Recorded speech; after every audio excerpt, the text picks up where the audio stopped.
تو عام چور کے ذمہ ایک گناہ، اس کے ذمہ دو. کیوں؟ کیونکہ عام چور صرف چوری کر رہا ہے، اس کا مقصد چوری کرنا ہے. کیونکہ اس کو چوری روکنے کے لیے لگایا تھا، اس نے چوری کا بھی گناہ کیا، اپنے مقصد کا بھی گناہ کیا، تو یہ دو طرح کا مجرم ہو گیا ہے. رمضان کریم میں اگر نیکیاں زیادہ ہیں تو رمضان میں گھپلا کرنے والوں کے لیے گناہ بھی زیادہ ہے. رمضان میں اگر لطف زیادہ ہے تو رمضان کی بے حرمتی کرنے والوں کے خلاف سختی بھی زیادہ ہے. رمضان کریم محبت کا پیغام دیتا ہے، اس میں نفرت پھیلانے والوں کے لیے کوئی جگہ نہیں ہے. ہم نئے نئے اصول، نئے نئے طریقے طے کر رہے ہیں رمضان شریف میں اپنے پاس سے کہ ہم اس طرح رمضان گزاریں گے. بھائی جس طرح محمد رسول اللہ صلی اللہ علیہ وسلم نے رمضان گزارے، ہم کو اس طرح رمضان کریم کو گزارنا ہے. کوئی بھی معاملہ ہو، ذاتی طور پر ہمیں جن لوگوں سے نفرت ہوتی ہے، جن کے ہم مخالف ہوتے ہیں، ہم تو ذرا سی بات پہ مفتیوں کے پاس جاتے ہیں، حضرت فتویٰ دے دو. وہ کس لیے جاتے ہیں؟ کیونکہ ہمارے دل میں حسد ہے، اپنے ہی قریبیوں کو نیچا دکھانے کی کوشش ہے. لیکن کیا کبھی اپنا کچھ عمل کرتے ہوئے بھی ہم نے اپنی مسجد کے امام کو پوچھا ہے کہ اللہ اور اس کے رسول صلی اللہ علیہ وسلم کیا چاہتے ہیں؟ ابھی زکوٰۃ دے رہے ہیں لوگ، کئی باہر کے صوبے کے لوگ ہمارے پاس آ جاتے ہیں، مجھے بڑی حیرانی ہوئی جہاں سے وہ آتے ہیں.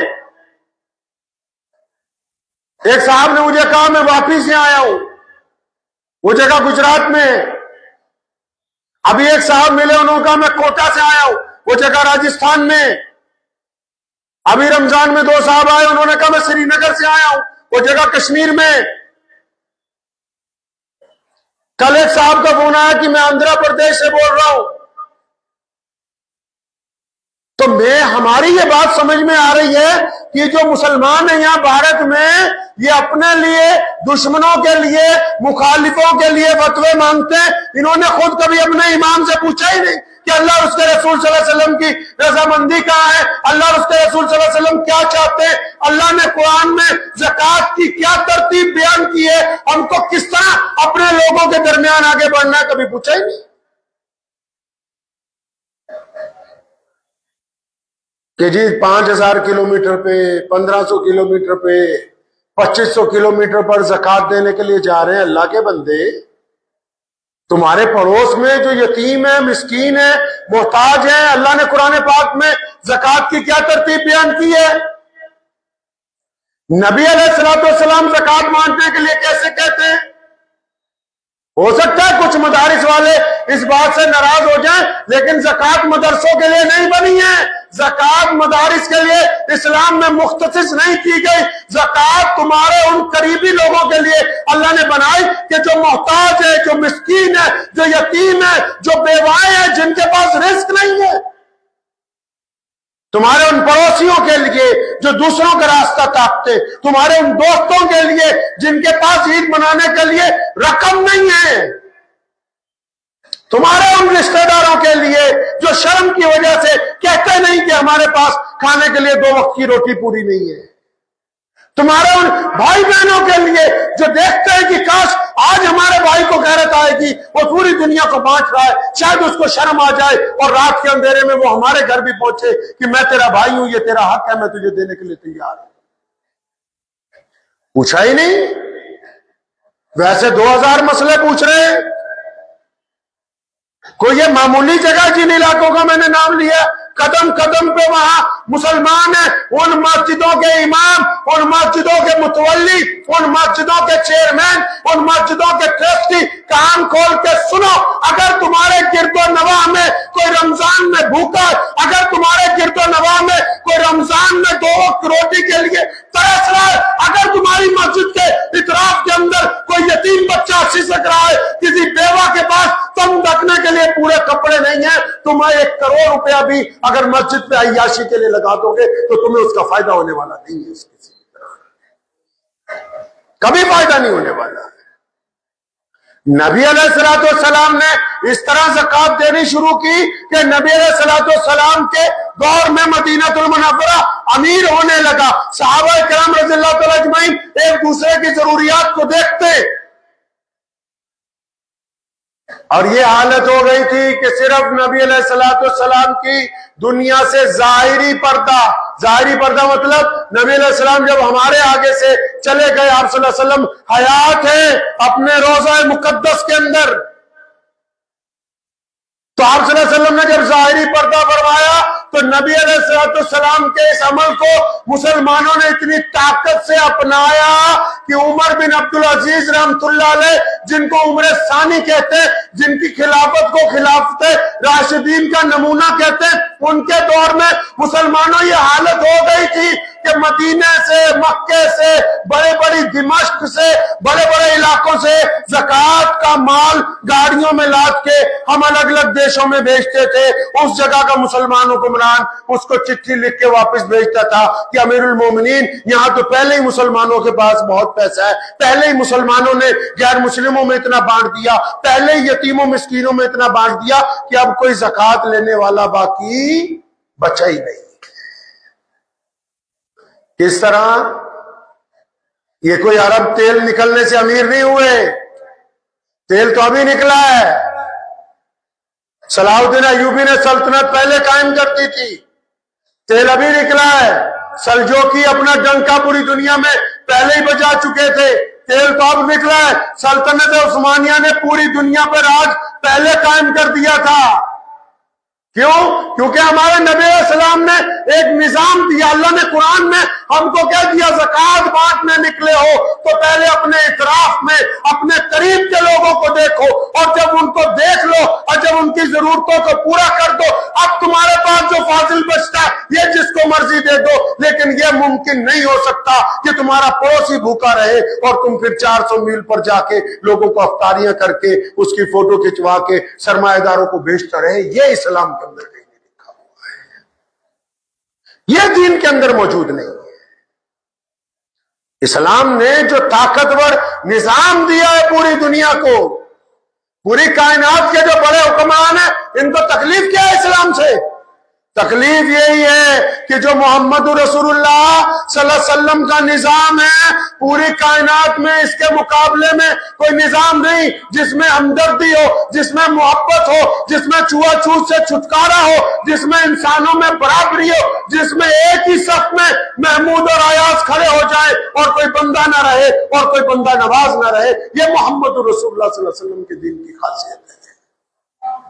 ہمیں اس بات کو ذہن نشین رکھنا ہے کہ رمضان میں صرف تسبیحاں کر کے، صرف قرآن پڑھ کے، صرف روزہ رکھ کے اللہ کی رضا حاصل نہیں ہوگی. اس تسبیح میں اخلاص چاہیے، اس تلاوت میں پاکیزگی چاہیے، اس روزے کے اندر ایمانداری چاہیے.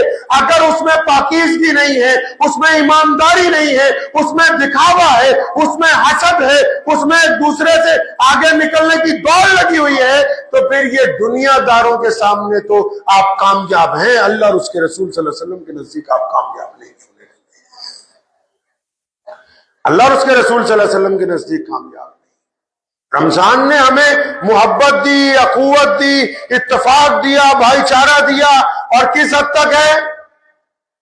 کس حد تک ہے کہ رمضان المبارک میں ہم اللہ اور اس کے رسول صلی اللہ علیہ وسلم کی اتباع کی بجائے واٹس ایپ، فیس بک پہ فتوا کھیل رہے ہیں.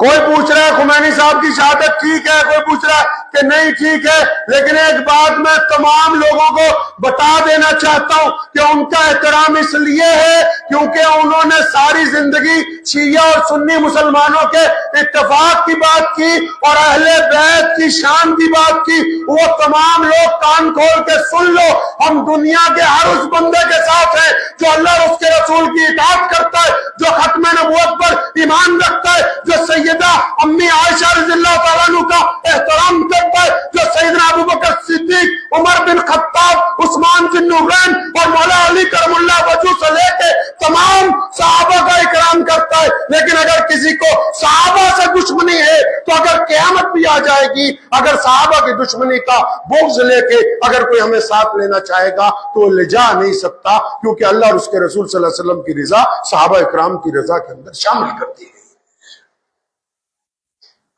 رمضان ہے، فتوا کھیل رہے ہیں اللہ کے بندے، رمضان ہے، کتنے دن رہ گئے؟ آج 23واں روزہ ہے، کتنے دن باقی ہیں؟ ان باقی دنوں میں اب یہ نہ سمجھے رمضان ختم ہو رہا ہے، اب انعام کے دن ہے، رمضان اب ختم نہیں ہو رہا، یہ رمضان میں انعام کے دن ہے، مزدوری حاصل کرنے کے دن ہے، اللہ کو منوانے کے دن ہے، اللہ کی رضامندی کے دن ہے۔ انہی دنوں کے اندر تو اللہ سے بات کرنی ہے کہ اللہ میں نے اخلاص سے آپ کے روزے رکھے، میں نے دیانتداری سے اپنی جیب میں سے صدقہ دیا، میں نے ایمانداری سے زکوٰۃ ادا کی ہے، یا اللہ میرے دل میں اپنے بھائیوں کے لیے، اپنے ساتھیوں کے لیے یا اللہ کسی طرح کا غیبت نہیں ہے، کوئی حسد نہیں ہے، یا اللہ جس طرح میں دنیا کے لیے آپ کے حکم کے مطابق ایماندار بن گیا، اب آپ اپنا کرم فرما دیجئے، اب آپ مجھے جہنم سے آزادی کا پروانہ عطا فرما دیں۔ رمضان ختم تو نہیں ہو رہا ہے، یہ انعام کے دن ہے، اللہ سے مانگنے کے دن ہے، گڑ گڑانے کے دن ہے، یہ راتیں اللہ سے مانگنے کی ہیں، اللہ کو منوانے کی ہیں، اور اللہ کریم بڑی جلدی مان جاتے ہیں، اللہ کریم بڑی جلدی مان جاتے ہیں۔ بندہ ایک دفعہ اللہ کے آگے چند آنسو بہاتا اللہ مان جاتے ہیں، ورنہ دنیا میں تو یہ ہے آپ روزانہ کسی کے آگے گڑ گڑاتے رہو تو اگر اس کا دل زیادہ دکھا ہوا یا سامنے والا زیادہ نفرت کرتا ہے یا اس کے دل میں حسد ہے یا وہ آپ کا مخالف ہے تو پھر وہ کسی قیمت پر آپ کو معاف کرنے کے لیے تیار نہیں ہے۔ لیکن اللہ کریم کا جو دربار ہے، اللہ تعالیٰ کا جو دربار ہے، بلے شاہ رحمت اللہ علیہ فرماتے ہیں کہ ایک گناہ میرے ماں پیو ویکھن دیون دیس نکالا۔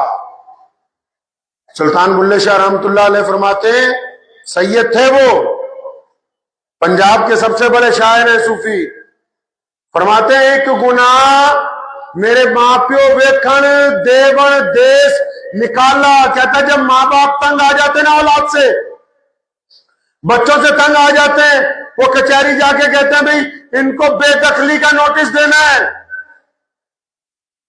تنگ آ جاتے ہیں، کیا کریں، مجبور ہو جاتے ہیں، ہٹتا ہی نہیں ہے بدماشی سے، ہٹتا ہی نہیں ہے گنڈا گردی سے، چوری سے، ٹھگی سے، تنگ آ جاتا ہے، روز گھر پہ شکایتیں آ رہی ہیں، 20-25 سال کا ہو گیا، 30 سال کا ہو گیا، تو ماں باپ تنگ آ جاتے ہیں کہ ایک گناہ میرے ماں پیو ویکھن دیون دیش نکالا۔ کہتے ہیں جب ماں باپ بہت تنگ آ جاتے ہیں تو کہتے ہیں یار ہمارا اس بچے سے اب کوئی لینا دینا نہیں ہے، اگر کوئی ان سے لینا دینا کرے گا تو اپنا ذمہ دار خود ہوگا۔ اور پھر کیا فرماتے ہیں کہ ایک گناہ میرا مولا ویکھے غلطیاں بخشن والا۔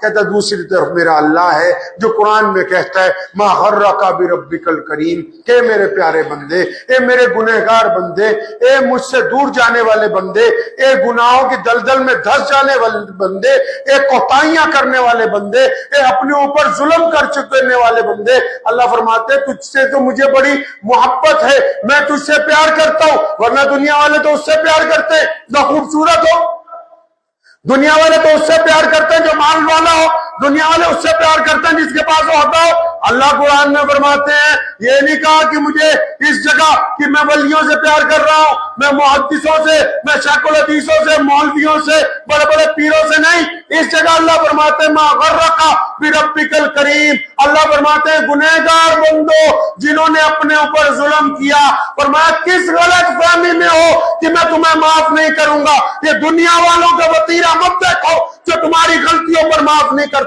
اللہ فرماتے ہیں کہ مجھے تم سے محبت ہے، تم میرے دربار میں آ جاؤ، تم گھر میں مصلی بچھا کے میرے آگے سر بسجود ہو جاؤ، میں تم سے محبت کرتا ہوں، تمہیں معاف کرنے کے لیے تیار۔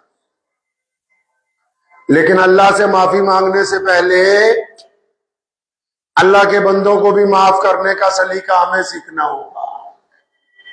اللہ سے معافی مانگنے سے پہلے جو ہم سے معافی مانگ رہے ہیں ان کو بھی معاف کرنے کا جذبہ ہمیں اپنے دل میں رکھنا ہوگا۔ سیدنا محمد رسول اللہ صلی اللہ علیہ وسلم کی ذات گرامی ہے، ہمارے پیارے نبی علیہ السلام گزر رہے تھے تو ایک بندہ اپنے غلام کی پٹائی کر رہا تھا، فرمایا رک جاؤ، کیوں مارتے ہو اس کو؟ فرمایا یا رسول اللہ صلی اللہ علیہ وسلم یہ بار بار غلطی کرتا ہے تو پھر مجھے اس کی پٹائی کرنی پڑتی ہے، فرمایا اس کو معاف کر دو، اللہ کے واسطے اس کو معاف کر دو۔ تو انہوں نے کہا، سامنے والے نے کہ یا رسول اللہ صلی اللہ علیہ وسلم یہ بار بار غلطی کرتا ہے، میں کب تک اس کو معاف کروں گا؟ فرمایا اس وقت تک اس کو معاف کرتے رہو جب تک تم اپنے اللہ سے اپنے لیے معافی کی خواہش رکھتے ہو۔ آج کل پتا کیا ہے بازار میں؟ اب ایک چور پکڑا جائے تو سب چور اس کو مارتے ہیں، ایک مجنو پکڑا جائے تو سب مجنو اس کو مارتے ہیں۔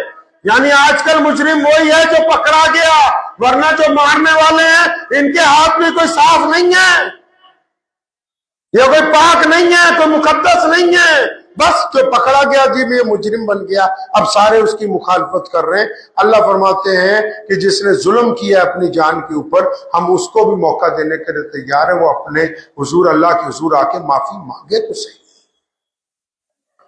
تو یاد رکھیں اس بات کو کہ رمضان کے جو 6-7 دن رہ گئے تو اطمینان سے ان راتوں کو ضائع نہیں کرنا، انشاءاللہ ضائع نہیں کرنا ان راتوں کو، ان راتوں میں اپنے رب سے مانگنا ہے، اور کچھ نہیں دنیا میں، اللہ کی طاقت کے آگے کوئی کچھ نہیں۔ پچھلے 5 سالوں میں سپر پاور نے 2 جگہ دیکھ لیا، مسلمانوں کے آگے گھٹنے ٹیک دیے۔ ٹھیک ہے وقتی طور پر کچھ لوگ یہ سمجھتے ہیں کہ ہم میڈیا کے ذریعے، سوشل میڈیا کے ذریعے اسلام کو بدنام کر لیں گے، یا ہم اپنے طاقت کے ذریعے، ہم اپنی زبان کے ذریعے، اپنے چینل کے ذریعے اسلام کو بدنام کر لیں گے۔ لیکن یاد رکھو اسلام کی فطرت میں قدرت نے لچک دی ہے، یہ اتنا ہی ابھرے گا جتنا کہ دباؤ۔ ٹھیک ہے کہ آپ وقتی طور پر آپ کو شاید ایسا لگتا ہے کہ ہم حاوی ہو گئے، آپ کو ایسا لگتا ہے وقتی طور کے اوپر کہ ہم جو ہے ظلم کے اندر بے تاج بادشاہ بن گئے، لیکن کائنات کا جو سپریم بادشاہ ہے وہ رب ہے، وہ خدا ہے، وہ اللہ ہے، جس کو ہم ہندی میں ایشور کہتے ہیں، اس کی طاقت کے آگے دنیا کی کوئی طاقت جو ہے وہ چل نہیں سکتی ہے۔ تو اس بات کو ذہن نشین کر لیجئے مسلمانوں، 7 دن باقی ہیں، اب موبائل پہ فتوی بازی کم کر دو۔ موبائل پہ فتوی بازی، اکثر ہمیں لوگوں کا فون آ جاتا ہے، حضرت فلاں مسئلہ پوچھ رہے ہیں، ہم ان کو گزارش کرتے ہیں کہ اپنی مسجد کے امام سے پوچھو۔ سارے ملک کے امام حضرات سے بھی گزارش کر رہا ہوں، یہ میں کوئی حکم نہیں دے رہا، مشورہ دے رہا ہوں کہ جو دور دور سے آپ سے فتوی پوچھتے ہیں ان کی نیت پاک نہیں ہوتی۔ اکثر فتویٰ کون دے سکتا ہے؟ جو ظاہری طور پر بندے کو سامنے جانتا ہو، سامنے پتا ہو۔ اب کوئی بندہ کسی کا نام لے کے فتویٰ پوچھ رہا ہے تو آپ اس وقت تک اس کا جواب نہیں لکھ سکتے جب تک آپ سامنے والے سے پوچھ نہ لیں۔ اس لیے کوئی آپ سے اپنے کسی کے خلاف فتویٰ مانگنے آئے، میں اکثر یہ بات کئی مدتوں سے، کئی سالوں سے آپ کو بتاتا آ رہا ہوں کہ اگر فتوے کا شوق ہے پہلے اپنی امام مسجد کے پاس جاؤ۔ امام مسجد کے پاس کیوں نہیں جاتے فتویٰ لینے والے؟ کیوں نہیں جاتے؟ ان کو پتا ہے کہ جب امام صاحب سے فتویٰ لیں گے تو امام صاحب کو پتا ہے کہ فتویٰ لینے والا ٹھگ ہے، امام کو پتا ہے کہ فتویٰ مانگنے جو آیا ہے یہ بے ایمان ہے، امام کو پتا ہے کہ جو فتویٰ لینے آیا یہ سود خور ہے، اس لیے وہ اس کے مزاج کے مطابق فتویٰ نہیں دے گا۔ اب کیونکہ یہ اپنے مزاج کے مطابق دین کو چلانا چاہتا ہے، سنو سارے سرمایہ داروں، کل پرسوں ایک ویڈیو آ رہی تھی تو کوئی امام نے قرآن پاک ختم کیا تو ہمارے سنی بھائی اس کو تشتریوں میں رکھ کے 100 کے نوٹ لپیٹ کے دے رہے، اتنا ہی بڑا چودھری ہے تو 5-10 لاکھ دے دے، یہ 2000 روپے کے نوٹ گھما کے اس کی چھوشے بازی کرنے کی کیا ضرورت ہے؟ اگر تو اتنا ہی بڑا چودھری ہے تو پوری تشتری بھر کے کیوں نہیں دے دی امام؟